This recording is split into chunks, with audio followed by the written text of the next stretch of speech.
জাফলং নয়াগাংয়ের পাড়ের আনোয়ারা বেগম গত ২০২২ সালে প্রলয়ঙ্কারী বন্যায় সবকিছু হারিয়ে এখন থাকেন পরের বাড়িতে।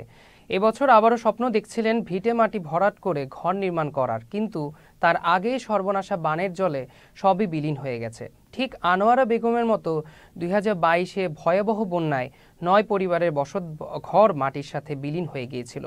এরপর তারা কোনো মতে আবার ঘর নির্মাণ করলেও এবারের বন্যায় সেই ঘরও হারিয়ে যেন আরও অসহায় হয়ে পড়েছেন তারা। বিস্তারিত প্রতিনিধি সালমান শাহর পাঠানো তথ্যচিত্রে ডেস্ক রিপোর্ট। এখন মাথা গোজার ঠাঁইটুকুও নেই। পরিবারের অসহায়ত্বের কথা তুলে আনোয়ারা বলেন, ২২ সালের বন্যা চরম ক্ষতি করে গেছে তাদের। তারপর কোনো মতে ঘুরে দাঁড়িয়েছিলেন, কিন্তু আবার এই বন্যায় বানের জলে সব ভেসে যায়। ২০২২ সালে বাজানাকে ঘর দেওয়ার ছিল, যা কিছু আসছিল ২০২২ সালের বন্যায় সবকিছু নিয়ে গেছে গা। অনেক কষ্টে আসছিলাম, এখানে মাসের বাড়িতে রয়েছি। এখনো পিঠা উঠাইছিলাম, ৫০,০০০ টাকা মাটি উঠাইছিলাম। সে ২ তারিখে বন্যা নিয়ে গেছে গা। অনেক কষ্টে আঙ্গ জীবনযাপন করতেছি। ছেলে সন্তান ছিল, না বিদেশ যাইতে পারে নাই। যে ছেলে সন্তান যা পারে তাই টুকটাক করে আমরা সংসারটা চলতেছি। মাইনুদ্দিন ও হাফিজ আহমেদ বলেন, বানের পানি বাড়িঘর, টাকা পয়সা, চালসহ সব নিয়ে গেছে। শুধু আনোয়ারা বেগম, মাইনুদ্দিন আর হাফিজ নয়, ২০২২ সালের ভয়াবহ বন্যায় ঘরবাড়ি হারিয়ে নিঃস্ব হয়ে পড়েন গোয়াইনঘাটের মধ্য জাফলং ইউনিয়নের নয়াগাঙ্গের পার এলাকার ৯টি পরিবার। ২ বছর যেতেই আবারও ভয়াবহ বন্যায় ওই ৯ জনের মধ্যে এবছরও ৫টি পরিবারের সহায় সম্বল কেড়ে নেয় বন্যা। তারা বলেন, গত বন্যায় বাড়িঘর ভেঙেছে, এবার ঘরের মাটি চলে গেছে। ঘরগুলো মেরামত করতে প্রচুর টাকার দরকার।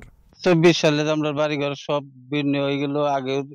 আগে ২০২২ সালেও আমাদের ৯টা পরিবার আছে, সব বিন্দে ছিন্ন হয়ে গেছে। আবার কষ্ট করে বিভিন্ন করে ঋণ করে আমরা একটা ঘর করছি, আবার ২টা ঘর করছিলাম, একটা চাকার ঘর, একটা পাকের ঘর।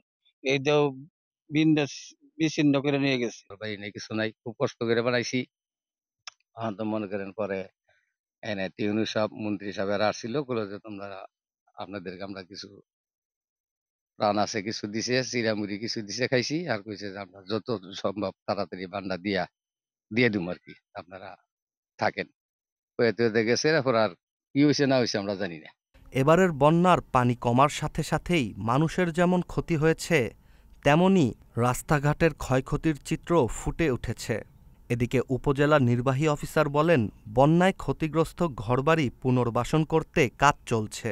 মধ্য জাফলং ইউনিয়নে সেখানে পিয়াইন নদীর দুই পাশে নয়াগাঙ্গের পার বাংলা বাজার এলাকার যে স্থাপনাগুলো ক্ষতিগ্রস্ত হয়েছে সেগুলোর ব্যাপারে আমরা ঊর্ধ্বতন কর্তৃপক্ষকে রিপোর্ট দিয়ে দাখিল করেছি, এবং সেই রিপোর্টে তাদের যে ঘরের জন্য যে মেরামত খরচ বা নির্মাণ খরচ সেগুলো উল্লেখ করেছি, এবং সেগুলো আমরা চাহিদা প্রাপ্তির সাপেক্ষে যখন আমরা বরাদ্দ পাবো সেগুলো ক্ষতিগ্রস্তদের মাঝে বিতরণ করা হবে। গেল বন্যায় গোয়াইনঘাট উপজেলার ৭০ ভাগের বেশি এলাকা প্লাবিত হয়। এবার পাহাড়ি ঢলের পানি সারি পিয়াইন ও ডাউকি নদনদী হয়ে বিভিন্ন এলাকায় দ্রুত গতিতে ঢুকে পড়ে। স্থানীয়রা বলছেন, এবারের পরিস্থিতি ২০২২ সালের বন্যাকেও ছাড়িয়ে গেছে। Ishtiaq Hossain, channel S, news desk.